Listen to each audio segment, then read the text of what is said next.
Hello and welcome to Murphy's Garden, and you join me in the greenhouse. We're just beginning to make some preparations because you can feel the change in the air. It's autumn will slip slowly into winter, and so we need to get a move on and prepare all the plants and the garden for the winter ahead. And one of the jobs I'm doing today is just overwintering the succulents. We've got quite a succulent collection. It was started by Olivia when she was, I think, about 12. I didn't have any in the garden before that, but she bought her first little succulent like this in a village, little village plant fair, and she bought, I think, maybe 2 or 3. And the common name for these is hens and chicks, because what happens, you buy one plant and then quite quickly it starts to produce little babies. So it has the original mummy plant and then it starts to produce these little babies. So from one plant you very quickly get more and more and more. So we have increased our stock. We've bought some different colours because it's quite nice to mix them up a bit and have there's reds, there's greeny greys, and all sorts of varieties and colours you can get. Succulents are a really good way to get children into gardening because in a short space of time they duplicate, and kids absolutely love that. And then you can pop them on and it becomes quite satisfying, and you can do all these different types of variations of a theme. So it just looks really, really nice. And obviously if you haven't got a big garden, you don't need a big garden, you can do this, grow them. You can even have them in as indoor plants, or you can put them outside. In botany, succulent plants are plants with parts that are thickened, fleshy and engorged, usually to retain water in arid climates or soil conditions. The word succulent comes from the Latin word succus, meaning juice or sap. These pictures just demonstrate the great array of plants which fall under the umbrella of the succulent family, and they vary such a lot in colour, shape and form. Plants that we are familiar with growing in our borders, such as sedum and euphorbia, fall under the umbrella of succulents, and you'll recognise that they have these characteristic engorged fleshy stems and leaves. Succulents also encompass cactus plants and all the different varieties that fall under this group. Cactus plants aren't suitable for growing outside in a typical British climate, but they do really well as house plants. And if you're anything like me, the thing I hate most about house plants is the watering, and cactus plants, which I've got 2 of in the kitchen, and they're really good because they only need watering. I only water them probably about once a month, and they're quite happy with that, and they do really well, and they make little fuss and little mess. The plants which we affectionately know and commonly know as hens and chicks or Houseleeks are Sempervivums or Echeverias. So we'll come on and have a look at what the difference is between the two. So Sempervivums and Echeverias look really, really similar. And up until recently, I didn't know there were 2 different types of plants. I thought they were all Sempervivums. So here I've got a collection of all different ones, and because it looks nice, I've mixed them all up, and I've got collections mixed together because that's what I like the look of. However, because I've done this and I don't know which variety is which, it's not a big problem because I tend to bring them all into the greenhouse over the winter, and they're overwintered in here. But depending on how they're growing, it determines whether or not you do need to know which you've got. So I'm just going to go through some characteristics of each. Both kinds like the same growing conditions, so they like free draining soil, they like sunny positions, but the difference between the 2 is that Sempervivums will tolerate much colder temperatures. They can stay outside in a cold climate, which goes down to 20 or 30 degrees Fahrenheit. It can tolerate freezing conditions with snow on them. That's not a problem. Whereas Echeverias will not tolerate long periods of freezing. They will just die. So with that in mind, you kind of need to know which are which. However, the issue here in Britain is that we have, although we can get cold winters, the winters are generally damp and wet. We have long periods of these grey, drizzly days. So no matter how good your drainage is in your pot, if it's constantly raining, even if it's draining out the bottom, it's just constantly wet. So the soil will just be soggy and wet. And even if they are the Sempervivums and can survive the cooler climates, they will not tolerate really wet soil. So for that reason alone, I bring them all in. Also, I have them growing in these little terracotta pots, and we have really windy weather in this garden over the months of between about sort of October to February. It's always windy, so these will get smashed up in a matter of weeks. So that's another reason I bring them in. So because of that, it doesn't really matter which or which. If it gets very cold, then it might be worth just putting a little bit of fleece around them, particularly the ones that are nearest to the glass. So I will just do that if it gets very cold. But other than that, they will survive in here very nicely. Sempervivums and Echeverias are really good plants if you're new to gardening. They don't need a lot of looking after. They need minimal amounts of watering, and they're really rather unfussy plants. So a really good plant to get you started. So Sempervivums are plants that can tolerate, as I say, much colder climates. Echeverias, on the other hand, will not tolerate freezing conditions for any length of time. So if you live in a cold but dry climate, then grow Sempervivums. They can survive your winter. However, if like us in Britain, winters are cold and damp and wet, then both plants will struggle. So give both protection from the British wet winter weather. And they're quite good at growing as a living roof. Because a living roof, generally you have it on a slope, so the water will always constantly drain off, so you can incorporate them onto a living roof with other things like nice little sedums, or stone crops as they're also called. So but bear in mind, don't use Echeverias for that purpose because they won't survive the winter. Sempervivums, or the other name for them is actually Houseleeks, and leek is the Anglo-Saxon word for plant. And that's because they were plants that grew on their houses.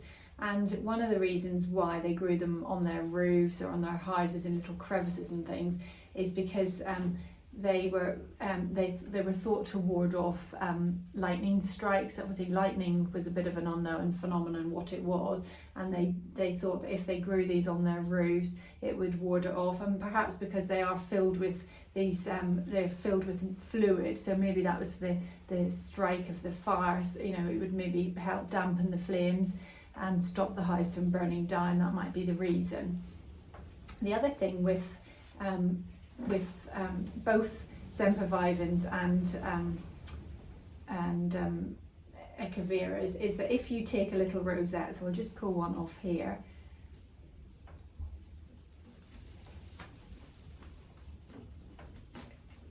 when you pull it off, it comes away with some little roots like that, and it's very easy to pot on.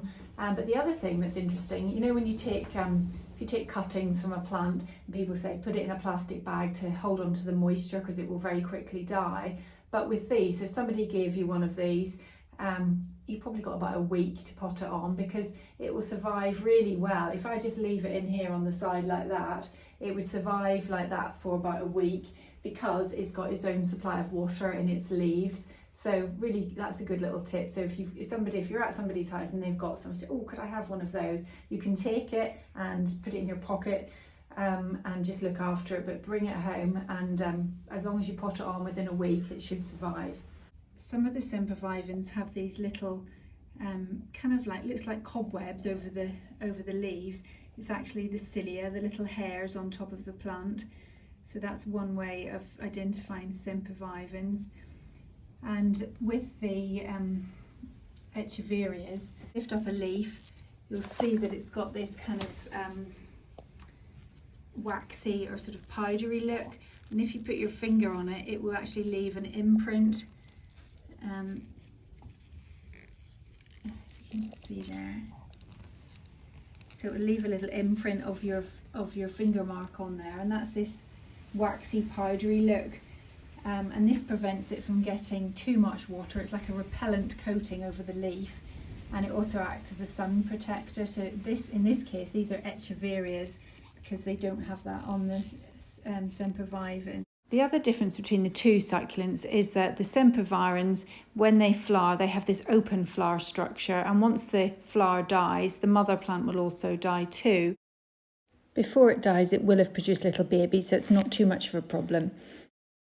Whereas the Echeverias, the flowers are much more kind of closed in appearance, and the mother plant will carry on living after the flowers are spent. Another way to tell the difference between the two is that Sempervivum, the leaves, have these little kind of tooth-like appearance, little sharp edges around the perimeter of the leaf. But sometimes they're so tiny that you need a magnifying glass to see them. Echeverias tend to have wider, fatter leaves, which are smoother and rounder. I tend to grow my succulents outside during the summer months, and they make lovely displays with other plants in containers. And the advantage is that they don't need as much watering as lots of other plants do during the summer. So I've brought them all inside, and what I'm going to begin by doing is just sort of tidying them up a bit. So if you go through them and just pull out any leaves that are sort of rotting, dying, so there's no disease, and I've found a snail in a few of them as well, so they've been eating some of the leaves. Because our weather in the UK from about certainly October through to February, we do have our default weather condition, which is grey, damp and drizzly, and that seems to be our sort of default.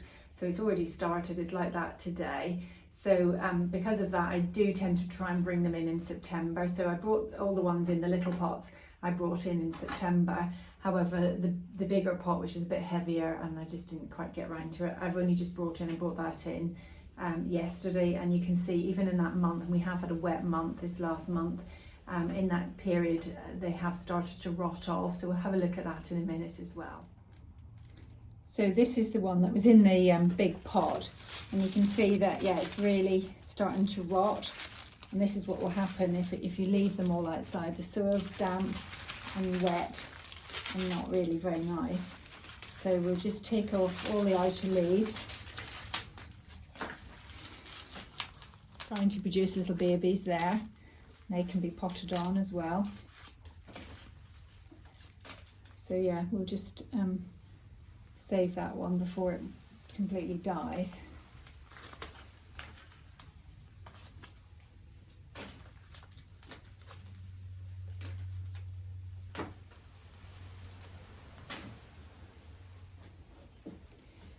They like growing in terracotta, so make sure you've got a good drainage hole at the bottom, and then I just add a few crocks at the bottom and a little bit of grit,